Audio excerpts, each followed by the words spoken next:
జై శ్రీమన్నారాయణ. అందరికీ నమస్కారం. మనం ప్రతిరోజు విష్ణు సహస్రనామ శ్లోకాలకి మీనింగ్స్ తెలుసుకుంటున్నాం కదండి. ఈరోజు వీడియోలో 23వ శ్లోకం యొక్క అర్థాలు తెలుసుకుందాం. గురుర్గురుతమో ధామ సత్య సత్య పరాక్రమః నిమిషో నిమిషస్రగ్వి వాచస్పతిరుదారదీః. గురుః, గు అంటే చీకటి, రు అంటే పోగొట్టువాడు. మరి మన చీకటిని పోగొట్టేవాడు కాబట్టి గురు అనే నామంతో మనం చెప్పుకుంటున్నాము. చీకటి అంటే మరి చీకటి కాదండి. చీకటి అంటే మనకి ఇక్కడ అర్థం ఏంటంటే అజ్ఞానం అన్నమాట.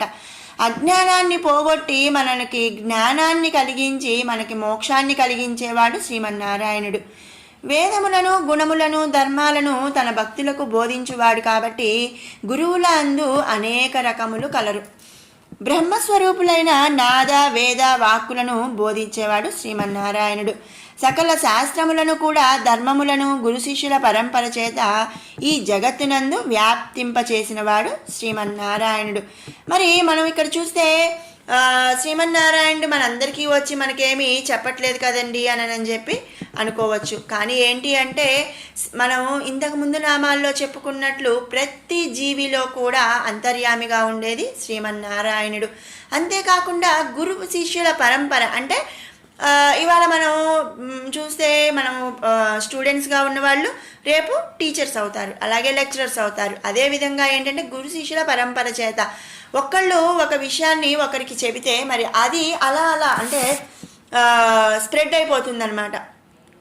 ఆ విధంగా గురు శిష్యుల పరంపర చేత ఈ జగత్తునందు ఈ వేదం అన్ని అంటే వేదాలను గుణములను ధర్మాలను బోధించేవాడు శ్రీమన్నారాయణుడు. కాబట్టి మనం ఇక్కడ స్వామిని గురుహు అనే నామముతో స్తుతించుకుంటున్నాము. మరి అసలు గురువు అంటే ఎవరండి? ఈ గురువు అంటే గురువులు ఎన్ని రకాలుగా అంటే ఎన్ని రకాలైన గురువులు ఉన్నారు అని మనం ఇప్పుడు తెలుసుకుందాం. ఈ సకల జగత్తుకు కూడా ఆది గురువు భగవంతుడే. అతడే వేదముల చేత ధర్మాలను బోధించి వాటిని గురు శిష్యుల పరంపర చేత ఈ లోకానికి అందేటట్లుగా మరి వర్ధిల్లునట్లుగా చేశాడంట. మరి గురువు అంటే ఎవరు, శిష్యుడు అంటే ఎవరు, మరి గురువులు ఎన్ని రకాలు, ఇదేంటండి గురువుల్లో కూడా రకాలు ఉంటారా అని మనం డౌట్ రావచ్చు. మరి అంతే కదండి, మనకి మన క్లాస్ అంటే మనం చదువుకునేటప్పుడు మనకి చెప్పే గురువు ఒకళ్ళు అంటే ఆ గురువు ఏం చేస్తారండి, మనకి కేవలం సబ్జెక్ట్ అనేది చెప్తూ ఉంటారు. అలాగే మనకి మరి బోధించే వాళ్ళు ఒకళ్ళు ఉంటారు, మనకి మార్గదర్శక చేసే గురువులు అంటారు. ఇలా మనకి ఎవరైనా మంచి మనల్ని మంచి సన్మార్గంలోకి నడిపారనుకోండి, మనకి మంచి గైడెన్స్ ఇస్తూ మన లైఫ్లో మనం ఎదగడానికి చేసిన వాళ్ళు కూడా మనకి గురువేనండి. మన తల్లిదండ్రులు మనకి గురువేనండి. మనకి సూచించే వాళ్ళు అంటే మనకి ఈ విధంగా చెయ్యి, మరి ఆ విధంగా చేయొద్దు, మరి వాళ్ళ ఎక్స్పీరియన్స్తో మనకి గైడెన్స్ ఇచ్చే వాళ్ళని కూడా మనం గురువే అని అంటాం. కాబట్టి అసలు గురువు అంటే ఎవరు? శిష్యునికి జ్ఞాన సన్మార్గమును చూపించేవాడు. ఈ గురువులు సప్త సమూహం అంటే 7 రకాలు ఉన్నారండి. వాళ్ళెవరు? సూచక గురువు, విహిత గురువు, బోధక గురువు, వాచక గురువు, నిషిద్ధ గురువు, కారణ గురువు, పరమ గురువు. ఇలా 7 రకాలు ఉన్నారంట. మరి వీళ్ళు అసలు ఏంటండి? సూచక గురువు అంటే అక్షర జ్ఞానమును విద్యా విషయ పరిజ్ఞానమును నేర్పేవాడు. అంటే ఏంటి, మనం జనరల్గా అక్షరాభ్యాసం అవగానే మనం స్కూల్కి పిల్లల్ని ఎలా పంపిస్తాం, మనమైనా సరే స్కూల్కి ఎలా వెళ్తాం, అక్కడ మనకి విద్య నేర్పించే వాళ్ళని సూచక గురువు అని చెప్పి అంటారు. ఇక రెండవది విహిత గురువు. విహిత గురువు అంటే విషయాలపై భోగములపై విరక్తిని కలిగించి జ్ఞాన విద్య వైపు మళ్లించేవాడు విహిత గురువు. మనం ఇప్పుడు మనకి ఎట్లా మనకి ప్రవచనాలు ఇచ్చేవాళ్ళు కానీ మరి అంటే ప్రవచనాలు ఇప్పుడు మనం వింటాము, చాగంటి వారని ఇట్లా మనం వింటూ ఉంటాం కదండి. అలాగే మరి సాయిబాబా కూడా గురువు అనే చెప్తాము. అలాగే మరి ఇప్పట్లో అయితే రామానుజులు గారని, పరమహంసని, ఇట్లా వీళ్ళందరూ కూడా మనకి విహిత గురువులు అనమాట. ఇక మూడవది వచ్చేసరికి బోధక గురువు. ఈ బోధక గురువు అంటే మంత్రోపదేశం చేసేవాళ్ళు. ఇప్పుడు మరి వైష్ణవ మతం మనం కనుక చూస్తే ఏంటి అంటే ఇప్పుడు శ్రీమన్ రామానుజులు గారు మరి మంత్రోపదేశం ఇస్తారు, అలాగే మరి నామాలు వేస్తారు. మరి అలాంటి వాళ్ళని మనం బోధక గురువు అని చెప్పి అంటాము. ఇక వాచక గురువు, కుల ఆశ్రమ ధర్మ రహస్యాలను తెలియచెప్పేవాడు వాచక గురువు అన్నమాట. 5 నిషిద్ధ గురువు, తంత్ర విద్యను నేర్పేవాడు. వశీకరణ పరకాయ ప్రయోగాలు చేసే వాళ్ళని నిషిద్ధ గురువులు అంటారంట. మరి పేరులోనే ఉంది నిషిద్ధం, అంటే వాళ్ళకి మనం దూరంగా ఉండాలి. కారణ గురువు, జీవ బ్రహ్మ తత్వాలను తెలియజేయువాడు. వీళ్ళు మరి ఈ జీవరాశులందరికీ మనుషులందరికీ కూడా మరి బ్రహ్మతత్వాన్ని జీవతత్వాన్ని తెలియజేసి వాళ్ళకి మోక్షాన్ని కలిగించే వైపు వైపు నడిపించే వాళ్ళు అనమాట. వాళ్ళు కేవలం ఒక రీజన్తో ఒక కారణం చేత వాళ్ళు జన్మిస్తారు. ఇలాంటి వాళ్ళని కారణ గురువులు అంటారు. ఇక 7వ వాళ్ళు పరమ గురువు. వీళ్ళు జీవాత్మ పరమాత్మల మధ్య సామరస్యాన్ని ప్రత్యక్ష అనుభవం ద్వారా కలిగిస్తారట. అంటే వీళ్ళు ఏంటి అంటే జీవాత్మ పరమాత్మ రెండు ఒక్కళ్ళే అని చెప్పి తెలుసుకొని వాళ్ళు ఇక మోక్షానికి దగ్గరలో ఉన్న వాళ్ళని చెప్పచ్చు. వీళ్ళు ఏంటి అంటే ఇంకా ఆ పరమ గురువు, ఇక వాళ్ళు వాళ్ళ ప్రత్యక్ష అనుభవాన్ని మరి మనకు తెలియజేస్తూ ఉంటారు. అలాంటి వాళ్ళని పరమ గురువులు అని చెప్పి అంటారు. ఈ సప్త గురువులు కూడా తమ శిష్యులకు సర్ప మంత్ర ధ్యాన దృగ్దీక్షల ద్వారా విద్యను బోధిస్తూ ఉంటారు. మరి ఇవేంటండి? సర్పదీక్ష ఏంటండి? మంత్రదీక్ష ఏంటండి? ధ్యాన దీక్ష దృగ్దీక్ష అంటే ఏంటి అండి అంటే, సర్పదీక్ష అంటే శిష్యుడిని గురువు తాకునంత మాత్రమునే అతడి విద్య బోధన పూర్తయి గురువు చెప్పవలసిన సకల విషయములు కూడా శిష్యుని మనసుకు అవగతమవుతాయి. మరి ఇప్పట్లో అయితే ఇలా లేదు కానివ్వండి. ఇంతకు ముందు అంటే మరి ద్వాపర యుగంలో త్రేతాయుగంలో అలా మనం చూస్తూ ఉంటాం. శిష్యుడిని గురువు తాకగానే ఆయన గురువులో ఉన్న అన్ని విషయాలు కూడా శిష్యుడికి కూడా వచ్చేస్తాయి. ఇక తర్వాతది మంత్రదీక్ష. గురువు శిష్యునకు మంత్రం ఉపదేశిస్తాడు. దానిని ఉపాసించు విధమును తెలియజేయటం ద్వారా విద్యను బోధిస్తాడట. అంటే ఏంటి అంటే ఇప్పుడు మరి గాయత్రి మంత్రం ఇట్లా కొన్ని మంత్రాలు ఇప్పట్లో కూడా మనం చూస్తే కొంతమంది మంత్రోపదేశం చేస్తూ ఉంటారు. మరి అలాంటి ఒక మంత్రాన్ని గురువు గారు ఉపదేశిస్తాడు. ఇక ఆ తర్వాత ఆ మంత్రాన్ని మరి జపించటం మరియు ఆ మంత్రాన్ని ఉపాసన చేసుకొని ఆయన ఆ విద్యను పొందడం అనేది ఆయన చేతుల్లో, ఆ శిష్యుడి చేతుల్లో ఉంటుంది. అలాంటి వాళ్ళని మంత్రదీక్ష అంటారు దాన్ని. ఇక ధ్యాన దీక్ష అంటే శిష్యుని కొరకు గురువు ఎంత దూరముగా ఉన్న తన ధ్యానము చేయటం ద్వారా అతడికి విద్యను ప్రసాదిస్తాడు. అంటే ఏంటి అంటే మరి ఫర్ ఎగ్జాంపుల్ మనం ద్వాపర యుగం చూస్తే అర్జునుడికి గురువు గారు, మరి ఏకలవ్యుడు ఉన్నాడు. ఏకలవ్యుడు ధ్యానం చేత ఆయన విద్యనంతా కూడా నేర్చుకున్నాడు.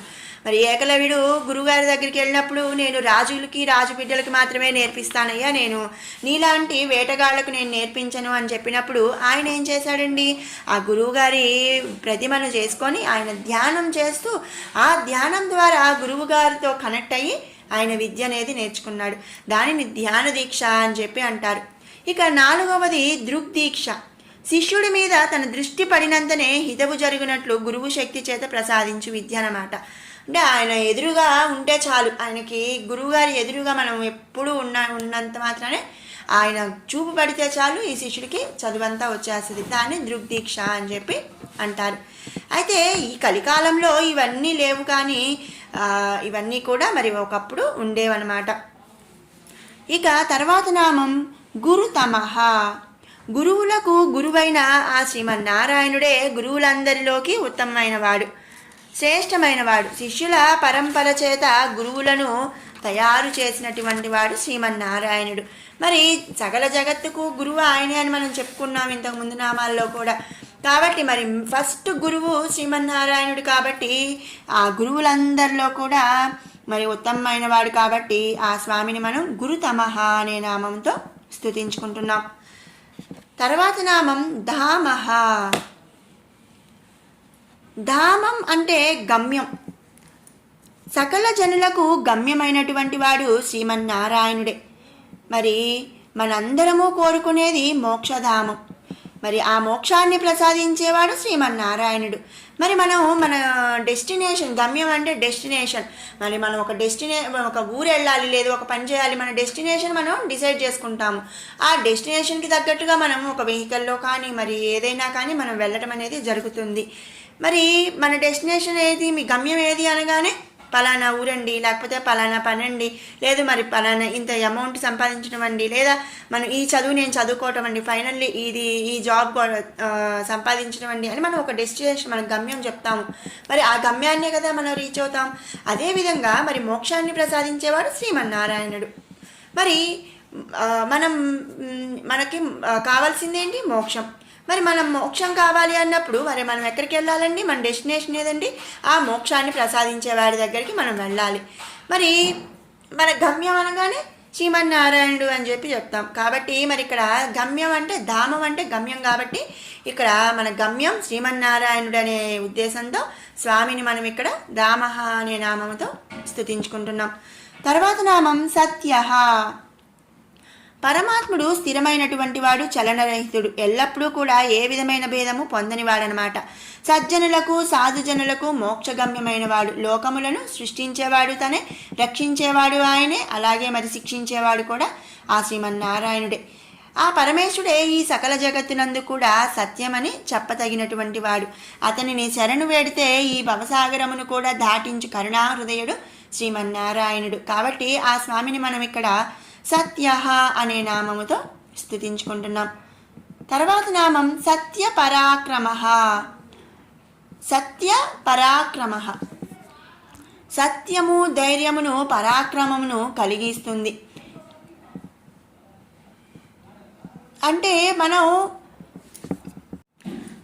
హానెస్ట్గా ఉన్నాం, మనం కరెక్ట్గా ఉన్నాం అనుకోండి, మరి ఎవరు వచ్చి ఏం చెప్పినా ఏం చేసినా కూడా మనం వాళ్ళకి భయపడమన్నమాట, ధైర్యంగా ఉంటాము, అలాగే పరాక్రమాన్ని చూపిస్తాము. అంటే ఫర్ ఎగ్జాంపుల్ ఇప్పుడు మనం ఎవరితోనా మనం మాట్లాడామనుకోండి, వాళ్ళు మన దగ్గర ఏదైనా మనం మాట్లాడినప్పుడు వాళ్ళు ఏం చేస్తారు? ఇప్పుడు జనరల్గా జరిగేది ఏంటి అంటే, ఒక మనిషి ఒకళ్ళతో మాట్లాడి ఏదో కొంత విషయాన్ని అనేది తెలుసు. ఇప్పుడు జనరల్గా మాట్లాడినప్పుడు ఏదైనా ఒక విషయం తెలిసిందనుకోండి, మరి ఆ ఇంట్లో ఇప్పుడు ఎవరితో అయినా గొడవ పెట్టాలి అనుకున్నప్పుడు మరి ఈ తెలుసుకున్న వ్యక్తి ఏం చేస్తాడండి? తన ఫ్రెండ్ దగ్గరకో మరి ఇంకొకళ్ళ దగ్గరకో వెళ్ళి, మరి నీ ఫ్రెండ్ అట్లా అన్నాడు, లేదా మీ అబ్బాయి అట్లా అన్నాడు, లేదా మీ కోడలు అట్లా అనింది, లేదా మీ పిల్లలు ఇట్లా అన్నారు, లేదా మీ తోడపుట్టిన వాళ్ళు, మీ దాయాదులు, అట్లా మరి వాళ్ళకి గొడవలు పెట్టాలనుకునే వాళ్ళు చెప్తారు. చెప్పినప్పుడు మనం కరెక్ట్గా ఉన్నామనుకోండి, మనం హానెస్టీగా, అంటే మనం ఏ మాట చెప్పలేదు, మనం వాళ్ళతో ఏం మాట్లాడలేదు, లేదు మనం ఆ మాటలు అనలేదు అనుకోండి, అప్పుడు మనం ఏం చేస్తామండి? ధైర్యంగా నేనేం అనలేదు, కావాలంటే కనుక్కో అని చెప్పి మనం ధైర్యంగా చెప్తూ ఉంటాం, మనం ధైర్యాన్ని ప్రదర్శిస్తూ ఉంటాం. అలా సత్యస్వరూపుడైన పరమాత్మ వాటి యందు ఉన్నటువంటి వాడనమాట, సత్యమునందు ఉన్నటువంటి వాడు. మరి సత్యము ఎప్పుడు ధైర్యాన్ని పరాక్రమాన్ని కలిగిస్తుంది. అరవీర భయంకరులైన రాక్షసులను, లోకకంటకులను పరమాత్మ సత్య పరాక్రముల చేత జయించాడట. ఆయన ఎప్పుడూ సత్యంగా ఉంటాడు కాబట్టి మరి ధైర్యము పరాక్రమం అనే ఆటోమేటిక్గా వస్తాయి. కాబట్టి మరి రాక్షసులను లోకకంటకులను మరి జయిస్తాడు. ధర్మములు సద్గుణముల సంపన్నుడైనటువంటి ఆ దేవదేవుడు ఎవరికీ కూడా అభయమును ఇచ్చినను అది వృధా పోలేదు. అంటే నేను నిన్ను రక్షిస్తాను అని ఒక మాట ఇచ్చినప్పుడు, అభయమును ఇచ్చినప్పుడు అది వృధా పోదట. తనపై ఎవరు నమ్మకమును ఉంచినా కూడా వృధా కాలేదట. ఆ శ్రీమన్నారాయణుడి పైన మనం కనుక నమ్మకం ఉంచుకుంటే చాలండి, ఆయన మనల్ని ఎప్పుడు మన చేయి అనేది విడవడు. ఎలా అయితే ప్రహ్లాదుడు శ్రీహరి అన్నిటినందు కలవాడు అన్న నమ్మకము ఉంచాడో, అంతనే మరి ఒక స్తంభంలో ఉన్నాడా అన్నప్పుడు ఆ స్తంభాన్ని పగలగొట్టినప్పుడు ఆ స్తంభంలో నుంచి నరసింహ అవతారంతో మరి పుట్టుకొచ్చాడు. భూభారం తగ్గిస్తానని భూదేవికి మాట ఇచ్చి కృష్ణావతారంలో మరి భూభారాన్ని తగ్గించాడు. అలాంటి సత్యపరాక్రములు కలవాడు శ్రీమన్నారాయణుడు. మరి మనం ఈ రోజుల్లో అయినా సరేనండి, మనం ఎవరిని అంటే మన చుట్టూ ఉన్న వాళ్ళని నమ్ముకునే కన్నా కూడా ఆ శ్రీమన్నారాయణుడిని నమ్మి ఆయన పాదాల చెంత నువ్వే శరణు అంటూ మరి శరణు వేడుకుంటే చాలండి. మనకి ఆ స్వామి ఎప్పుడూ మనల్ని విడవడనమాట. మనం కాకపోతే ఏంటి అంటే మనం ఏం చేస్తూ ఉంటాము అంటే మరి దేవుడు ఊరికే ఇస్తాడండి. ఎలాంటి వాళ్ళైనా సరే మరి వాళ్ళ సహనం తెలుసుకోవాలి, వాళ్ళ మనం వాళ్ళని తెలుసుకొని మనం ఇస్తాం కదా. అదేవిధంగా మరి స్వామి కూడా మనల్ని టెస్ట్ చేస్తాడు. మనకి ఎంతవరకు ఓపిక ఉంది, మనం ఎంతవరకు ఉండగలము, మరి ఎంతవరకు ఆయన్ని విడవకుండా ఉంటాము అని ఆయన కూడా టెస్ట్ చేస్తాడంట.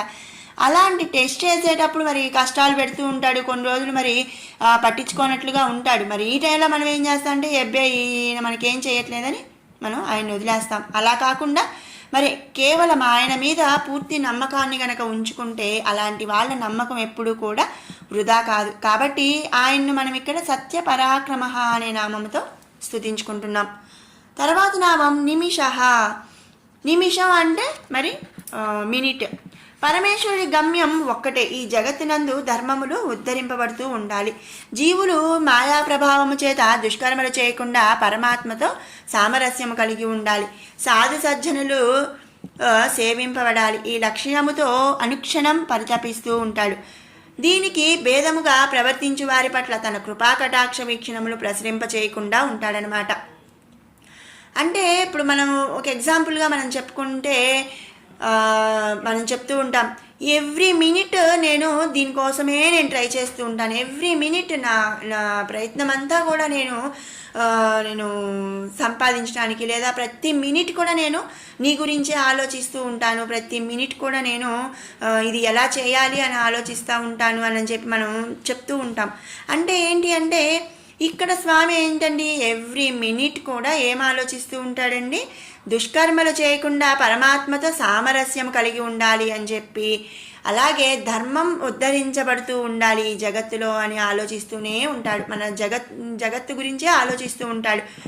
అలాగే మరి ఆపోజిట్గా మరి ధర్మాన్ని పాటించకుండా, మరి మంచి పనులుగా చేయకుండా, మంచిగా లేకుండా మరి దుర్మార్గంగా ఉండేవాళ్ళు, వాళ్ళ పట్ల స్వామి కృపా కటాక్ష వీక్షణములు అనేవి ప్రసరింప చేయకుండా ఉంటాడంట.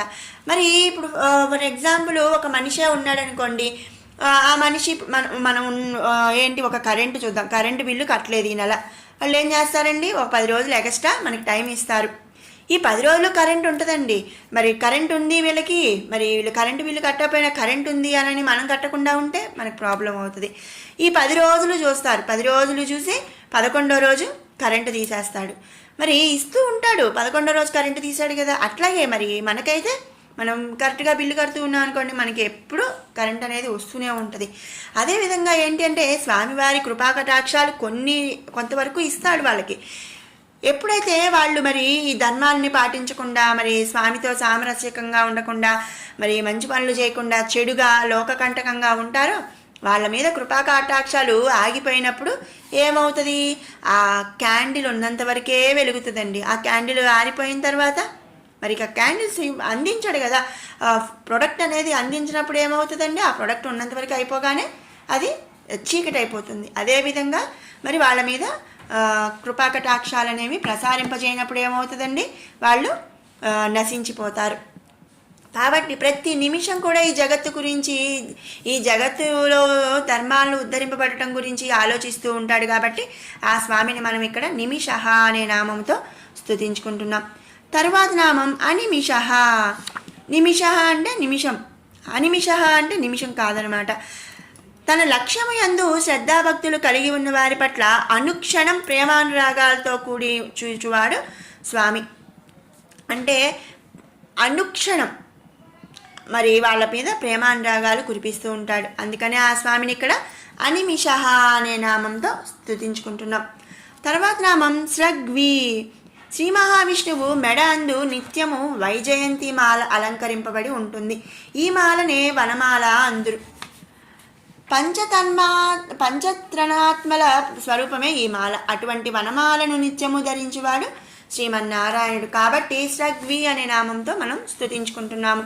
మరి ఇప్పుడు మనం చూస్తే ఇప్పుడు కూడా వైష్ణవ మతం తీసుకున్న వాళ్ళు వాళ్ళ మెడలో మరి వైజయంతి మాలని ధరిస్తూ ఉంటారు. ఈ వైజయంతి మాల అంటే ఎలా వస్తుందని అంటే మనం అంటే కొంత తెలిసిన వాళ్ళకైతే తెలుసు, వైజయంతి చెట్టు అనేది ఉంటుంది. దానికి కేవలం ఈ వైజయంతి ఇత్తనాలు అనేవి వస్తాయి. ఈ గింజలు ఎండిపోయిన తర్వాత వాటిని ఒక మాలలాగా గుచ్చుతారనమాట. అదే వైజయంతి మాల. అది మరి ఆ వైజయంతి ఎక్కడి నుంచి వస్తుందండి? చెట్ల నుంచి వస్తాయి. అలాంటి వనమాలను ధరిస్తాడు కాబట్టి స్రగ్వి అనే నామంతో స్తుతించుకుంటున్నాం. తర్వాత నామం వాచస్పతి రుదారధీహి. వేదములు వాక్కు రెండును ఆ పరమేశ్వరుడి నుండియే పుట్టాయి. అలాగే మరి వేదములకు వాక్కునకు అధిపతి అతడే. మరి ఆయన నుంచి పుట్టినవి కాబట్టి వాటికి అధిపతి స్వామి. వాచస్పతి అంటే విద్యకు అధిపతి, వాక్కునకు రక్షకుడు. కాబట్టి ఆ స్వామిని వాచస్పతి రుదారధీహి అనే నామంతో ఇక్కడ స్తుతించుకుంటున్నాం. మరి విన్నారు కదండి 23వ శ్లోకం. ఇప్పుడు 21 నుంచి 30వ శ్లోకం కూడా ఒక్కసారి పారాయణ చేసుకుందాం. మరీచిర్ధమనోహంసః సువర్ణో భుజగోత్తమః హిరణ్యనాభః సుతపాః పద్మనాభ ప్రజాపతిః అమృత్యు సర్వదృక్సింహః సంధాతా సంధిమాన్ స్థిరః అజో దుర్మర్శన శాస్తా విశ్రుతాత్మా సురారిః గురుర్గురుతమో ధామ సత్యః సత్యపరాక్రమః నిమిషో నిమిష స్రగ్వి వాచస్పతిరుదారధీః అగ్రనీర్గ్రామణీ శ్రీమాన్ న్యాయో నేతా సమీరణః సహస్రమూర్ధా విశ్వాత్మా సహస్రాక్ష సహస్రపాత్ ఆవర్తనో నివృత్తాత్మా సంవృత సంప్రమర్దనః అహ సంవర్తకో వహ్నిః రనిలో ధరణీధరః సుప్రసాదః ప్రసన్నాత్మా విశ్వసృగ్విశ్వభుక్ విభుః సత్కర్తా సత్కృతః సాధుర్ జహ్నుర్నారాయణో నరః అసంఖ్యేయో ప్రమేయాత్మా విశిష్టశిష్టకృచ్యుచిః సిద్ధార్థः సిద్ధసంకల్పः సిద్ధిదः సిద్ధిసాధనः వృషా హి వృషభో విష్ణుర్ వృషపర్వా వృషోదరः వర్ధనో వర్ధమానశ్చ వివిక్తः శృతిసాగరः సుభుజో దుర్ధరో వాగ్మీ మహేంద్రో వసుదో వసుః నైకరూపో బృహద్రూపः సిపివిష్టः ప్రకాశనः ఓజస్తేజోద్యుతిధరः ప్రకాశాత్మా ప్రతాపనः బుద్ధः స్పష్టాక్షరో మంత్రశ్చంద్రాంశూర్భా